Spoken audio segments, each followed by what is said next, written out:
자, 이 장은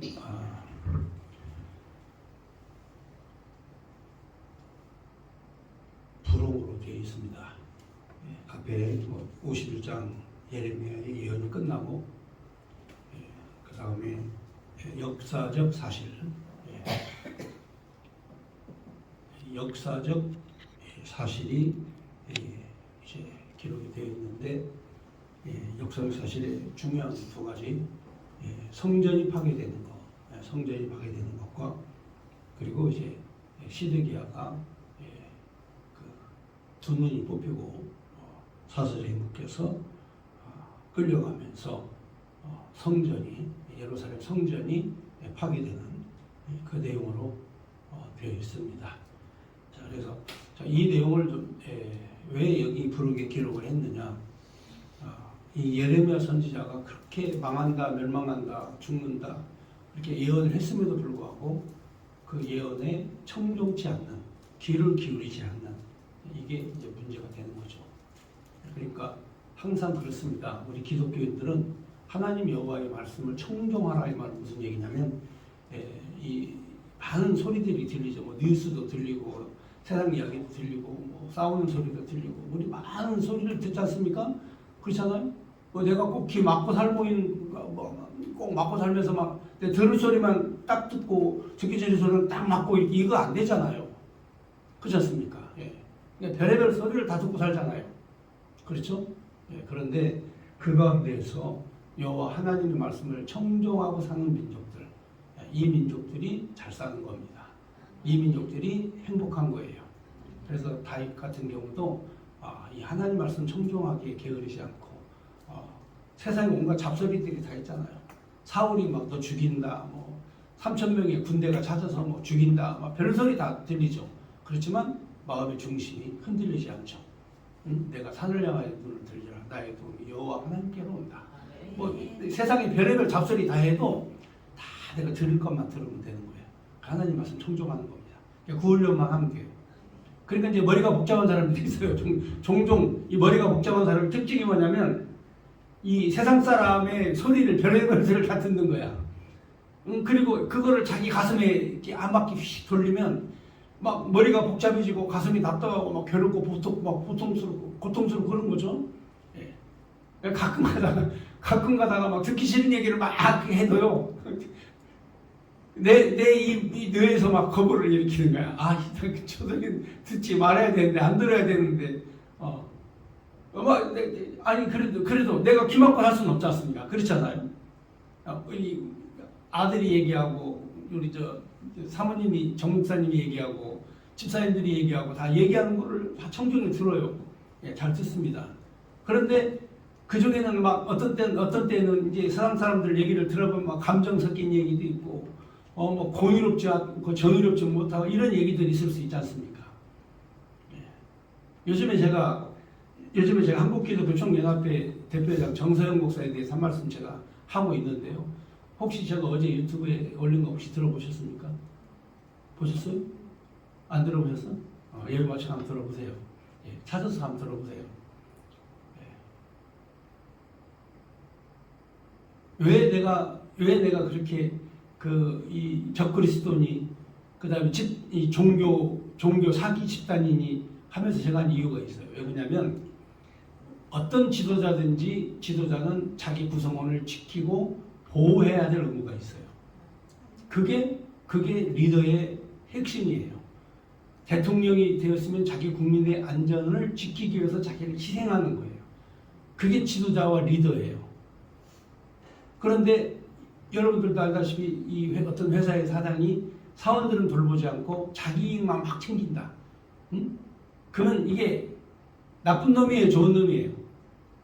그 나쁜 놈이죠. 자기 이익만 챙기니까. 그러나 사원들을 돌보고 구성원들을 돌보고 구성원을 위해서 희생하고 함께 행복하게 살고 이게 좋은 사람 아니겠어요? 그렇죠? 네. 나쁜 놈은 놈이라고 그래야 되고 좋은 사람은 좋은 사람이라고 해야 돼요. 근데 아니 목사가 돼가지고 한기총 대표장이 돼가지고 한기총에 있는 구성원들 거기 속해 있는 사람들 이 사람들을 대변해주고 그 사람들을 행복하게 만들어줘야 될 사람이 자기 어떤 계획과 욕망을 세워놓고 그 계획을 위해서 한기총을 구성한 것, 거기에 있는 사람들의 권리와 권한을 다 뺏어버리고 전부 다 짓밟아버리고 이러면 여러분 이 공산당 김일성과 다를 바가 뭐가 있어요? 그렇지 않습니까? 김일성이 왜 나쁩니까? 김일성이 개개인이 가지고 있는 자산 다 뺏어버리고 자유 다 뺏어버리고 권리와 권한 다 뺏어버리고 당에서 다 몰수해버리고 그리고 자기는 호화호식하면서 살면서 백성들은 처참하고 비참하게 살아가는 이 사회가 공산사회 아닙니까? 이게 독재 아니에요? 그렇지 않습니까? 지금 한기총 정서영 그 대표회장이 지금 완전히 독재 공산주의식으로 행동하는 거예요.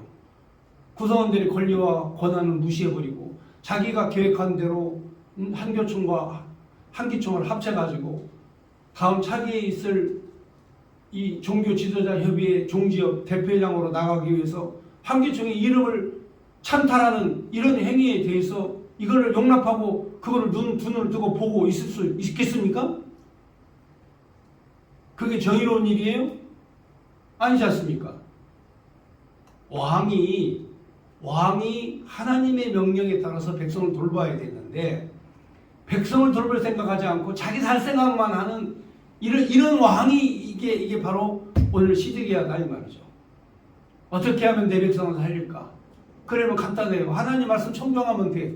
다윗왕이 했던 것처럼 다윗왕이 6.1 어려운 일을 당했을 때 하나님 여호와의 말씀을 청정하고 그 말씀을 듣고 살았기 때문에 내 이성적인 욕망, 욕심, 생각이 그리고 내 궁리가 나오지 않고 오직 하나님 말씀을 따르게 되는 거죠. 그게 신앙생활의 원리예요. 말씀을 청정하는 것. 그런데 여호와 하나님 말씀을 청정하지 않아요. 예레미야가 그렇게 이 나라가 바벨론에게 망한다. 하나님께서 바벨론에 정한 때를 두셨다. 70년간 포로 생활을 할 것이다. 그러므로 하나님 여호와의 말씀에 복종해라. 그리고 항복해라. 하나님이 정하신 것이다. 이렇게 했으면은 말씀 청정하고 드려야 될 거 아닙니까? 그런데 궁리를 한 거죠. 궁리. 자기에게 있는 권한을 뺏기지 않기 위해서 자기에게 주어진 권력을 놓지 않기 위해서 궁리를 하는 거죠. 그리고 약자를 짓밟는 거죠. 이게 나쁜 거라고 말해요. 약자를 돌보고 지키는 지도자. 그 주인을 우리가 존경하는 거 아니겠어요? 그런데 이 종교 사기를 치는 목사들은요, 교묘하게 성도들에게 이 말씀을 전하고 성도들이 가지고 있는 물질을 다 뺏어가지고 자기는 부귀와 영화를 누리고 살고 그리고 성도들은 힘들고 어렵게 살아가고 이거는 공산당보다 더 나쁜 적그리스도예요. 공산당보다 더 나쁜 거는 종교 사기를 치는 적그리스도라고요. 적그리스도가 바로 어떻게 나타납니까? 거룩함과 신령함으로 나타나요. 거룩함과 신령으로 나타나는데 이 사람의 마음에 욕망과 욕심에 가득 차가지고 자기 욕심을 채우면 그게 적그리스도라고 말해요. 교회를 파괴하는.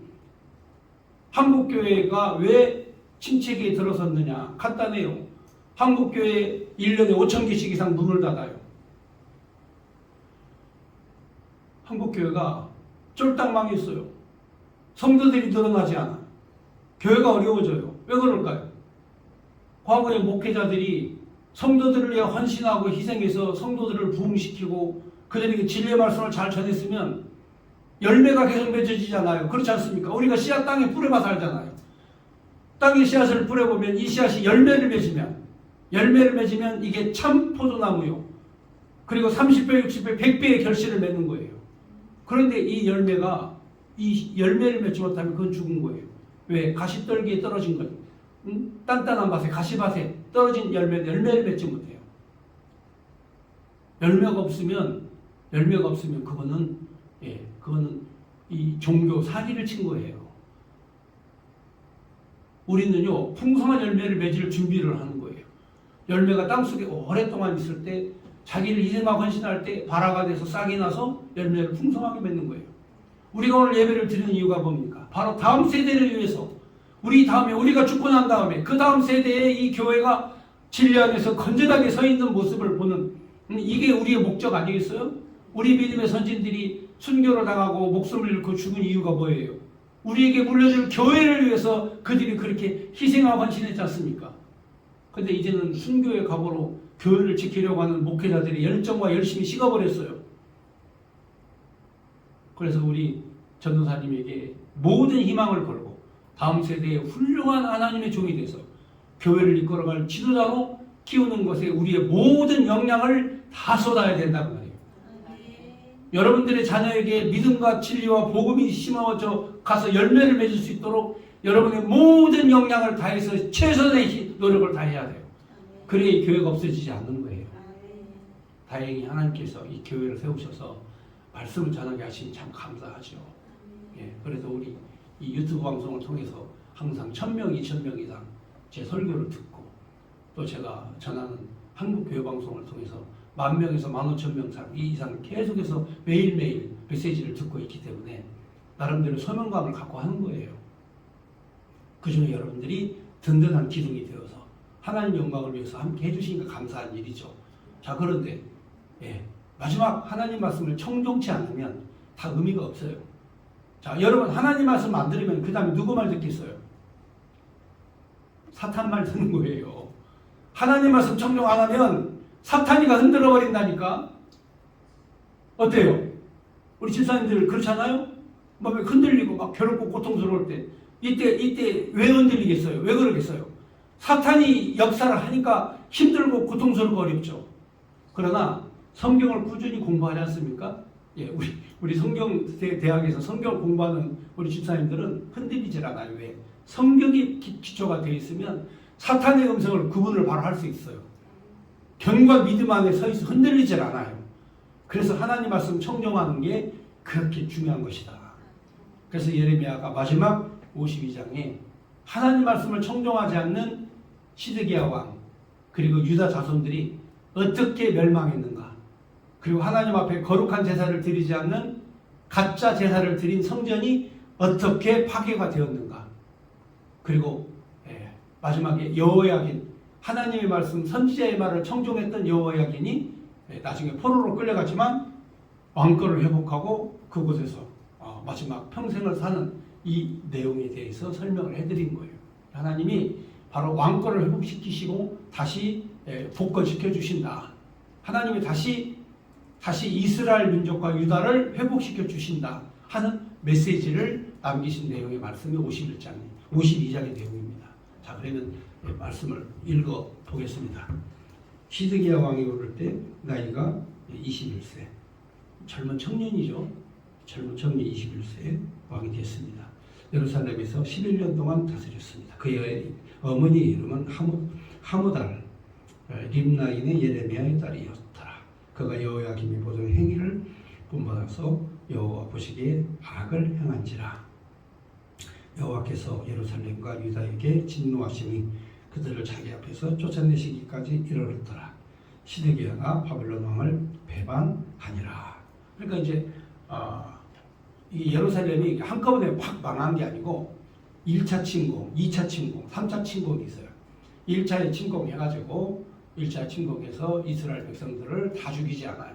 포로로 잡아가고 그리고 나머지는 남겨두고 예루살렘 성전도 파괴하지 않아요.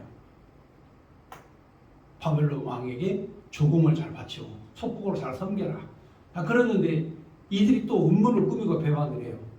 배반한 왕이 시드기야예요. 시드기야가 또 음모를 꾸미고 또 배반을 합니다.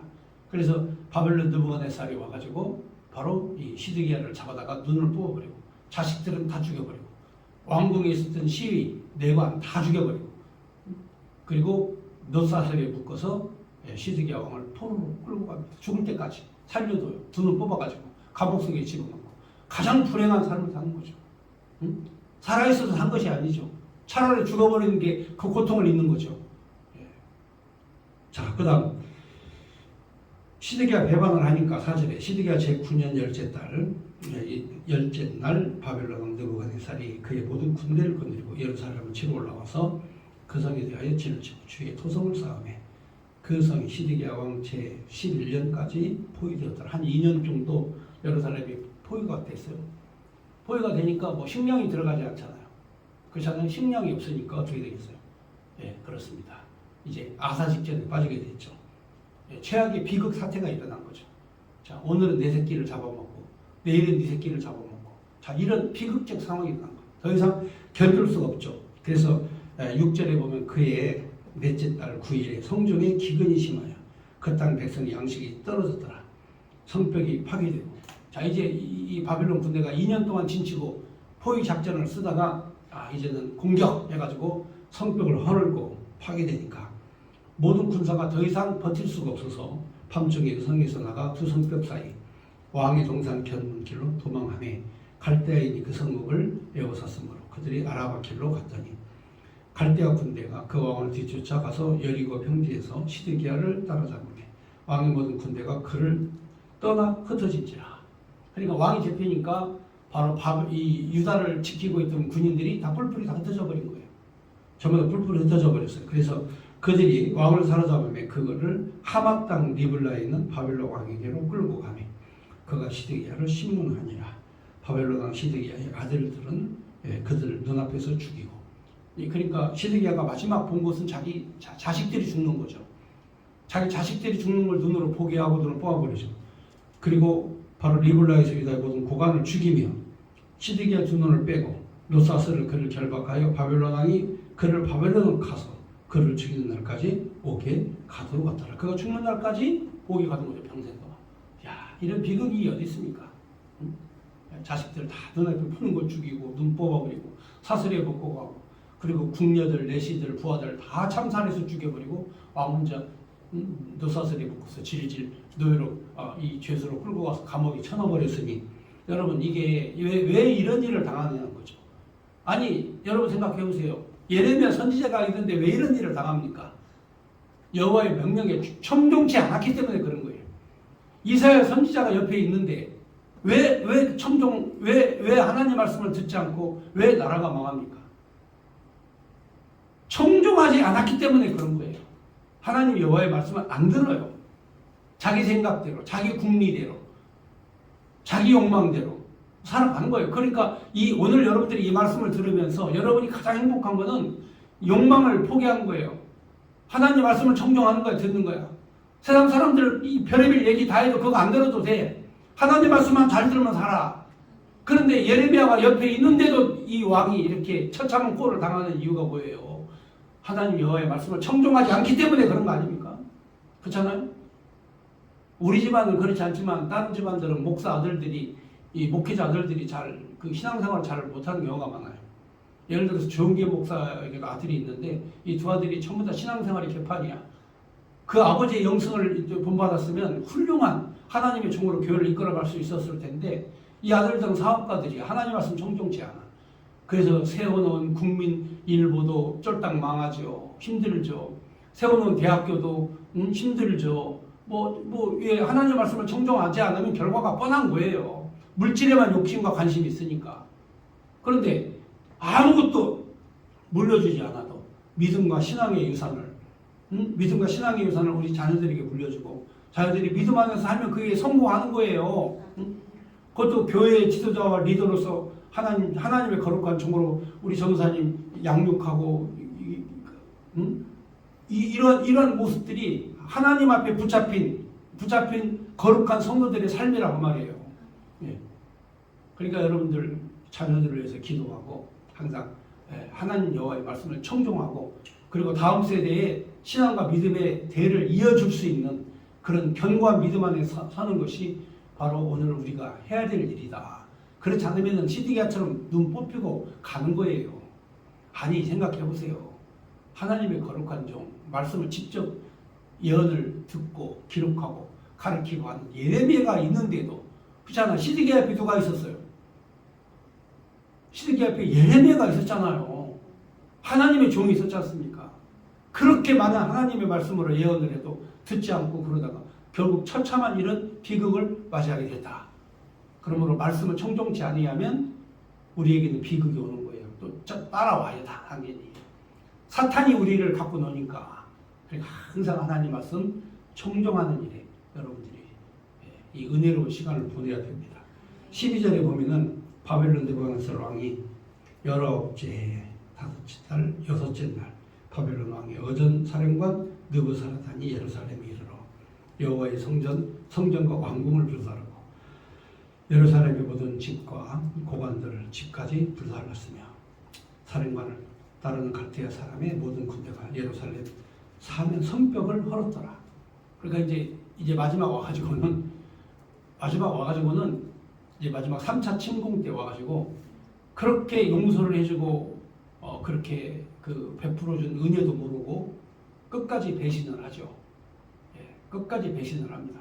그래서 결국에는 이 바벨론 느부갓네살이 화가 나가지고 느부사라나에게 보내서 예루살렘에 있는 모든 집을 헐어라. 그리고 성벽도 헐어라. 성벽도 헐어버려라. 그리고 성전도 헐어버려라. 해가지고 모든 걸 다 헐어버립니다. 하나도 남김없이 다 돌덩어리로 만들어버려라. 해가지고 가서 예루살렘이 완전 파괴된 거예요. 예. 자, 15절에 보면 사령관 느부사라단이 백성 중에 가난한 자, 성중에 남아있는 백성과 바벨론 왕에게 항복한 자와 무리에 남은 자를 사로잡아갖고 가난한 백성은 남겨두어 포도원을 가난한 백성은 남겨두어 포도원을 관리하는 자와 농부가 되게 하였더라. 갈대아 사람은 또 여호와의 성전 두 놋기둥 받침들과 여호와의 성전의 놋대야를 깨뜨려 그 놋을 바벨론으로 가져갔고 가마들과 부삽들과 부직기들과 주발들과 숟가락들과 섬길 때 쓰는 모든 놋그릇을 다 가져갔고 사령관은 잔들과 화로들과 주발들과 솥대들과 숟가락들과 바리들과 곧 금으로 만든 물건은 금과 은으로 만든 물건은 은을 가져갔더라. 바벨론 솔로몬 왕이 여호와의 성전을 위하여 만든 두 기둥과 한 바다와 그 받침 아래에 있는 12놋소 곧 이 모든 기구와 놋 무기는 헤아릴 수 없었더라. 그 기둥은 한 기둥의 높이가 18규빗이요 그 둘레는 20규빗이며 그 속이 비어있고 그 두께는 4손가락 두께이며 기둥 위에 놋머리가 있어 그 높이가 5규빗이요 머리 사면으로 돌아가며 꾸민 망사 성류가 다 놋이며 또 다른 기둥에도 이런 모든 것과 성류가 있었더라. 그 사면에 있는 성류는 96개요 그 기둥에 들린 그물 위에 있는 성류도 도합 100개이었더라. 다 놋으로 만들었는데 그 당시에는 이제 놋이 귀한 금속이었죠. 이때가 이제 2600년 전이니까 이제 그 당시에는 이쪽 근동 지방에는 이제 놋으로 만든 무기, 놋으로 만든 그 무기죠.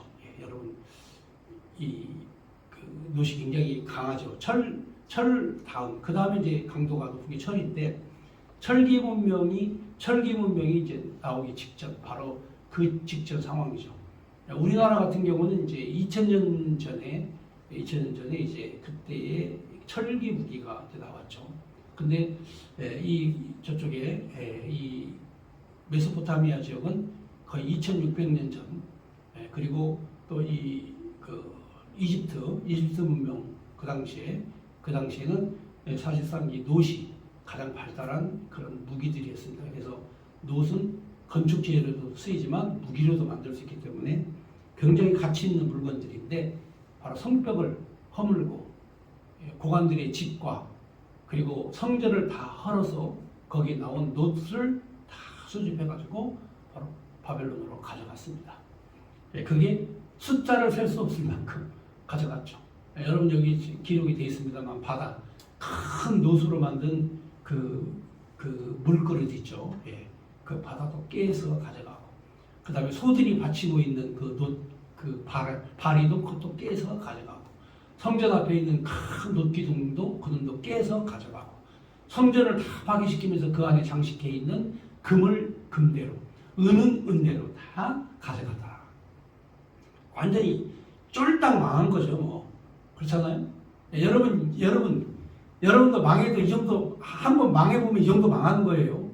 근데 하나님께서 그래도 여러분들 망하게 하셨지만 그래도 조금은 남겨둬가지고 먹고 살게 된 하나님 하셔가지고 그래도 감사한 일이지만 이 사람들은 완전 쫄딱 망하고 몸은 너희로 끌려간 거야. 그래 여러분 이거 한번 생각해 보세요. 이게 얼마나 처참하고 비참한 일인가. 근데 하나님께서 바로 희망을 보여주시죠. 하나님이 다시 살리시겠다. 다시 구원해 주시겠다. 70년 만에 다시 돌아오게 하시겠다. 이게 바로 선지서의 예언입니다. 그러니까 선지서들은 하나님이 헐었다가 다시 세우는 거죠. 뽑으셨다가 다시 심는 거죠. 그리스도 예수께서도 십자가에 다시 죽으셨다가 다시 사셨죠. 이게 부활신앙이에요. 여러분들이 망했어도 망한 게 아니에요. 실패했어도 실패가 아니야. 하나님이 다시 우리를 세워주신다. 이게 이 진리의 말씀을 우리에게 메시지로 주시는 거예요. 그러니까 기독교인들은 순교를 당해도 내가 죽는 게 아니다. 난 다시 산다. 이걸로 이 정신으로 순교 자리에 가서 죽는 거예요. 그러니까 그 신앙 가지면 이 세상에 못할 게 뭐가 있어요. 그렇잖아요. 그런 믿음 가지면 이 세상에서 못할 게 없다니까요. 다 할 수 있다니까요. 우리가 그런 믿음이 없으니까 힘든 거예요. 그 믿음을 가지면 우리가 다 할 수 있는 거예요. 자, 마지막 24절. 자, 사령관이 대제사장 스라야와 부제사장 스바냐와 성전 문지기 세 사람을 사로잡고, 여기 사로잡힌 사람들은 다 죽습니다. 다 죽여버려요, 그냥. 여기 지금 사로잡힌 사람들은 전부 다 처형당할 사람 명단이야. 성 안에 있는 사람을 사로잡았으니 곧 군사를 거느린 지휘관 한 사람, 성중에서 만난 왕의 내시 7명, 군인을 감독하는 군지휘관, 서기관의 하나, 성 안에서 만난 평민 60명이라. 사령관 느부사라다는 그들을 사로잡아 림나에 있는 바벨론 왕으로 나아가매 바벨론 왕이 하맛 땅 림나에서 다 쳐 죽였더라. 여기 지금 방금 사로잡아간 자들 있죠? 성의 끝까지 남아있던 사람들 있잖아. 싹 잡아다가 다 죽였더라. 이와 같이 유다가 사로잡혀가 본국으로 떠났다. 자, 다 전부 다 사로잡혀서 죽든지 아니면 노예로 끌려가든지. 28절에 느부갓네살을 사로잡아간 백성은 이러하니라. 제7년에 유다인 3023명, 느부갓네살을 18째 해 예루살렘을 사로잡아간 자 832명. 느부갓네살이 제23년에 사령관 느부사라든 사로잡아간 자 유다 사람 745명이니 곧 총수가 4600명이었더라. 그러니까 1차, 2차, 3차에 걸쳐서 침공하면서 잡아갔죠. 처음에 잡아간 사람들은 기술자, 처음에 잡아간 자들은 배운 학식 있는 자, 이런 사람은 잡아갔죠. 그 다음에 두 번째 사로잡아간 자는 노예들, 가서 일할 일꾼들. 그 다음에 세 번째 사로잡아간 자는 죽고 다 죽이고 남은 자들, 다 노예를 끌고 간 거죠. 자, 이렇게 해서 예루살렘이 세 번 침공에 의해서 완전히 파괴되는 그런 내용을 여러분들이 알게 됐습니다. 여러분, 예루살렘이 한꺼번에 파괴된 게 아니에요. 순차적으로 마지막 느부사라단이 와서 파괴시킨 겁니다. 자, 그 다음 31절. 유다 왕 여호야김. 자, 이 유다 왕 여호야김은 이제 여러분이 잘 아는 그래도 예레미야의 명령에 조금 순종하고 복종했던 사람 중에 한 명이고, 또 바벨론 느부갓네살에게 항복하고 이 손을 번쩍 들고 항복한 왕입니다. 자, 그런데 이게 이제 여호야긴이 있고 여호야김이 있어요. 그리고 마지막 이제 두 눈 뽑힌 왕은 시드기야 왕이고, 시드기야 왕은 끝까지 배신을 해가지고 처참한 그 꼴을 당하는데, 31절에 유다 왕 여호야긴이 사로잡혀간 지 37년 곧 바벨론의 에월므로닥 왕의 즉위원년 12째 달에 12째 달 25째 날 그가 유다의 여호야김의 왕의 머리를 들어주었고 감옥에서 풀어주었더라. 감옥 생활에서 37년간 있었죠. 37년간 감옥에 있다가 이제 할아버지가 돼가지고 노인이 돼서 풀어준 겁니다. 그래서 그에게 친절하게 말하고 그의 자리를 그와 함께 바벨론에 있는 왕들의 자리보다 높이고 그 죄수의 의복을 갈아입혔고 그의 평생 동안 항상 왕 앞에서 먹게 하였으며 그가 날마다 쓸 것을 바벨론 왕에게 받은 정량이 있었고 죽는 날까지 종신토록 받았더라. 이렇게 해서 하나님 여호와의 말씀, 예레미야 말에 순종하고 청종한 사람에 대해서 하나님이 30몇 년 만에 회복시킨 것처럼 이스라엘 유다 자손들도 70년 만에 회복시켜 주실 것이다 라고 하는 그런 내용의 예언의 말씀들이 함께 담겨 있는 내용의 말씀. 자, 예레미야 52장까지 말씀을 들었습니다.